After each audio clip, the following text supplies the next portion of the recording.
Olá, eu sou o professor Leandro César e eu vim trazer para você algumas sínteses sobre o problema do como é possível conhecer, ou seja, sobre epistemologia. Nosso trabalho de hoje é sobre a filosofia moderna, sobre seus três principais eixos, que nós podemos pensar no racionalismo, no empirismo e em Kant. Nessas três formas de pensamento, nós temos o René Descartes, o David Hume e o Kant como os principais filósofos representantes dessas correntes de pensamento.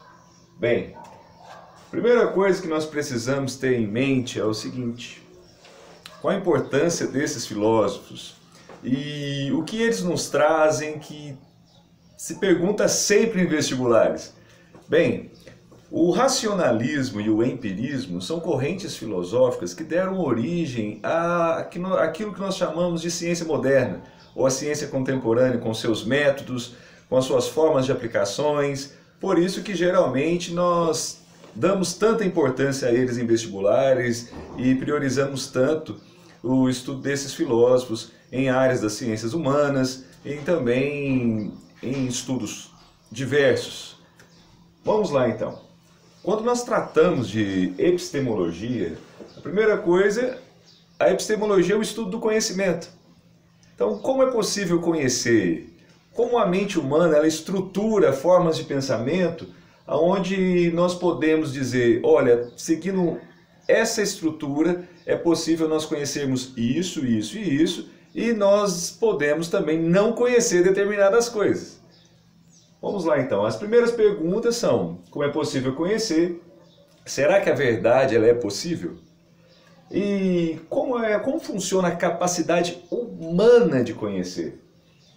A partir daí é possível, uma vez que nós descobrimos como a mente funciona, como nós podemos aplicá-la através de métodos.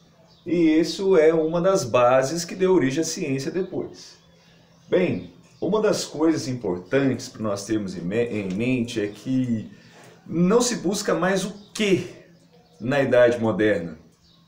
Nós, quando olhamos a filosofia antiga, seja na Grécia, seja na Idade Média, se perguntava muito sobre a essência das coisas. Por isso a metafísica era um ramo da filosofia muito utilizado.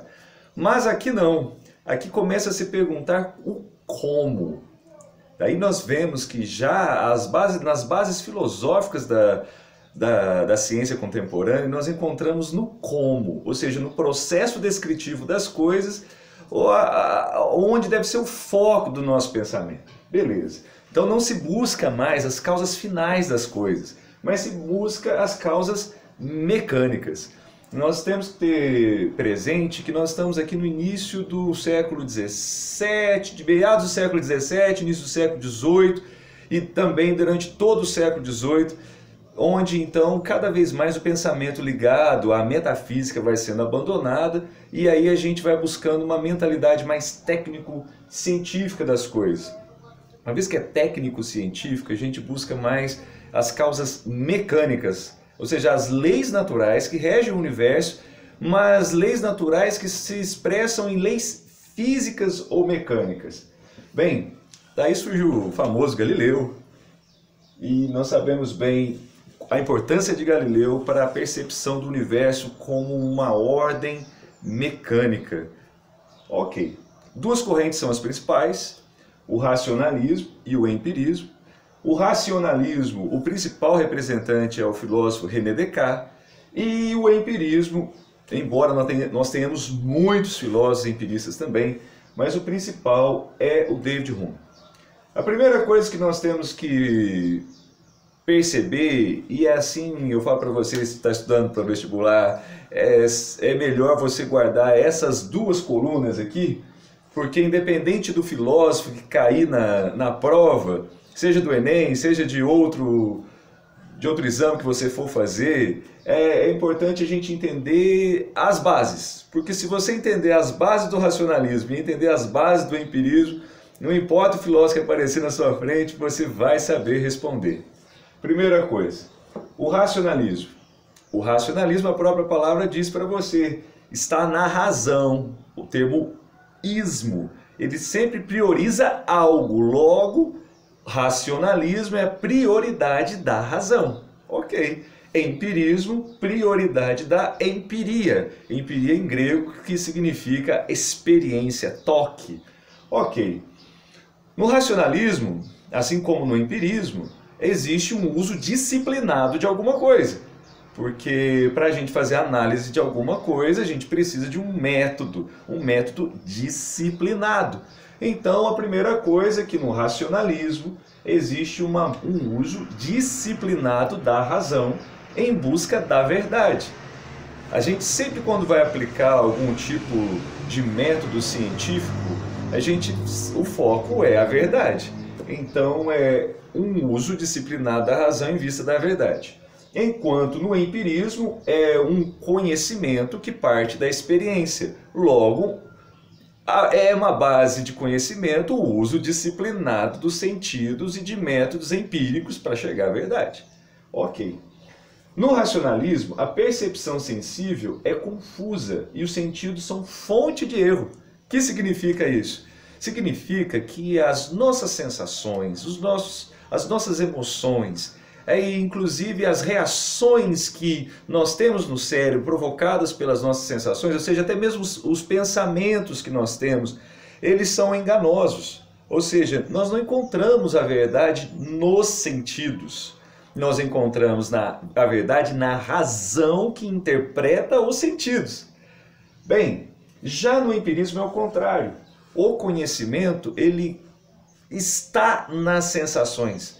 Ele parte das sensações. Enquanto então no racionalismo o conhecimento ele parte de uma capacidade inata do ser humano investigar, no empirismo o conhecimento ele consiste na experiência que nós fazemos das coisas, ou seja, as nossas sensações, ou seja, por meio dos órgãos do sentido, nós somos capazes de produzir conhecimento, de uma vez que para o empirismo essa capacidade inata de pensar nós não temos. Bem, a partir de capacidades inatas já dá para você perceber que no racionalismo ideias inatas é um princípio mais importante. Então, digamos assim, de onde nasce o racionalismo? O racionalismo nasce dessa percepção de que nós temos ideias inatas, ou seja, capacidades de investigar alguma coisa que nascem conosco. Capacidades investigativas, de procurar as causas das coisas, capacidade de julgar valores, de fazer as perguntas como o que, onde, como, por quê, para quê, são capacidades que nós nascemos com elas. Enquanto no empirismo, qualquer ideia que nós tivermos não nasce sempre da impressão. É como se nós não tivéssemos nada na cabeça e de repente nós temos então, por meio das sensações, por meio das impressões que os órgãos do sentido dão, impressão, ou seja, primeiro contato da visão, da audição, do olfato, do paladar, do tato, é a partir desse contato com a realidade que a gente tem a ideia que é formada. Ok, então a primeira coisa é essa. Nós vamos avançar aqui então, vamos ir direto para o pensamento de René Descartes, que eu uso dizer para os meus alunos que é o campeão do Enem, porque sempre cai René Descartes. Então vamos lá. A principal obra dele é a obra Discurso do Método e Meditações Metafísicas. Primeira coisa, como é que René Descartes ele desenvolve o pensamento dele? Ele parte de um rompimento com a tradição, ou seja, nada que foi produzido antes dele ele leva em consideração. Ele diz o seguinte, que antes dele, toda a tradição filosófica, desde os gregos, passando pela Idade Média, até chegar o Renascimento e depois ele, sempre há contradições nos pensadores. Essas contradições se devem ao fato de que não existe um método racional que pudesse dizer assim, olha, aqui está uma sequência, aqui está um começo, meio e fim, aqui tem um objetivo de chegar a uma ideia clara e distinta. Anota isso aí. além do conceito de ideia inata, é muito importante em René Descartes o conceito de ideia clara e distinta. Por que ideia clara e distinta? Ideia clara, ou seja, sem dúvida, distinta, porque quando eu vou analisar alguma coisa, uma coisa é sempre diferente de outra coisa. Então, René Descartes, a primeira coisa que ele parte é da chamada dúvida metódica para estabelecer o seu pensamento. Ou seja, ele questiona toda a história da filosofia anterior a ele e ele começa a desenvolver uma dúvida metódica. O que significa isso? Significa que ele estabeleceu uma dúvida sobre todas as coisas, inclusive sobre a sua própria existência. Bem, ele parte da questão da dúvida metódica. E nessa questão da dúvida metódica, nessa obra Discursos do Método, a primeira coisa que ele chega à conclusão é de que os sentidos nos trazem uma ilusão. E os objetos que nós percebemos, tanto nas suas cores quanto nas suas formas, têm base real. Ótimo, tem base real. Porém, nós temos uma coisa que, segundo ele, se chama gênio maligno. O que significa gênio maligno? Não é um gênio da lâmpada.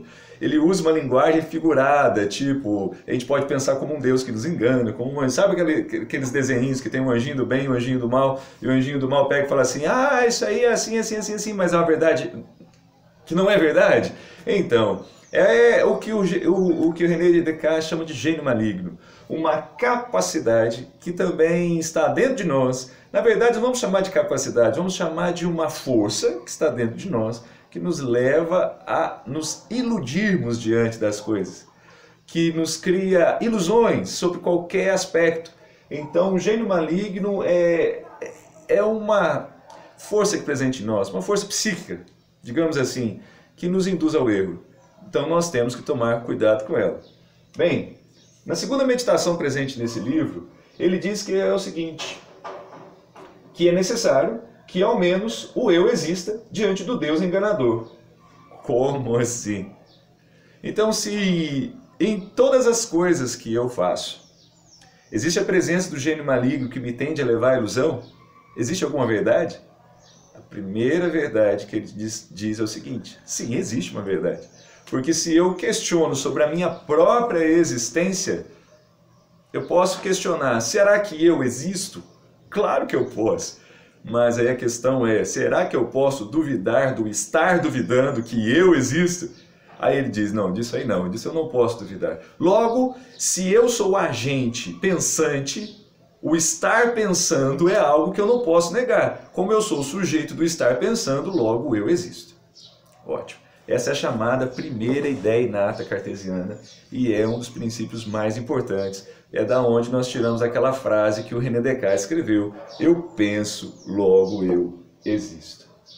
Bem, em René Descartes, a primeira coisa que nós temos também, em seguida, é que uma vez que eu estou duvidando, eu posso chegar à clareza de alguma coisa. Então, o estar pensando demonstra para mim que, como eu sou um sujeito pensante e logo eu existo, e isso se revela a mim de forma muito clara, se isso se revela a mim de forma muito clara, eu estou diante de uma verdade absoluta. Uma outra coisa muito importante, então, para nós assimilarmos de René Descartes é que o objetivo principal dele é nós chegarmos a um tipo de reflexão onde nós podemos chegar a uma ideia absoluta das coisas, ou seja, uma verdade que não pode ser duvidável. Ok. Essa dimensão do cogito ergo sum, ou seja, do penso eu, logo existo, ela nos traz então uma certeza primeira. A finalidade então do seu método científico, no caso aplicado à razão, é nós chegarmos à certeza das coisas. Além dessa certeza do que eu existo, existe uma segunda ideia inata que, segundo o seu pensamento, é a questão de Deus. Por que Deus seria uma ideia inata no homem? Porque uma vez que o homem é a medida de todas as coisas, e quando o próprio indivíduo vai se analisar, ele se descobre finito e imperfeito, logo ele precisa de um princípio infinito e perfeito para gerá-lo. Essa ideia, então, de que aplicando-me ao universo, eu só sou capaz de entender o universo a partir de mim, ou logo todas as coisas no universo são semelhantes a mim. Nesse sentido, o universo ele é finito e ele é imperfeito. Logo, por ele ser finito, ele tem um início e tem um fim. Se ele tem um início e tem um fim, ele precisa de um iniciador e ele precisa de um ordenador. Ele precisa de um princípio inteligente que possa gerar a minha própria inteligência. Logo, esse princípio só pode ser Deus, segundo ele. Logo, é a segunda verdade cartesiana. A mente humana não se encontra submissa às leis físicas, segundo Descartes. É aquilo que nós chamamos de dualismo cartesiano. O dualismo cartesiano é que o corpo é uma realidade, a mente é uma outra realidade, mas que está, de uma certa forma, acoplada no corpo. Mas, enquanto o corpo segue leis físicas, a mente segue outro tipo de leis. Isso aí foi muito importante na época de Descartes, porque começou, digamos assim, um modo diferente de se analisar o corpo humano na medicina. Foi a partir daí que também se desenvolveu aquela noção de esmiuçar os órgãos em si de uma forma separada da mente. Nos trouxe muitos problemas depois disso também. Mas isso não vem ao caso. O importante é você entender que o cogito cartesiano, ou seja, essa capacidade da gente refletir as coisas, segue outras leis diferentes do corpo. É o que nós chamamos de dualismo cartesiano. Ou seja, existe uma dicotomia entre o corpo e a mente, entendida por Descartes como consciência. Falando sobre o empirismo, vou falar na próxima aula. Até mais!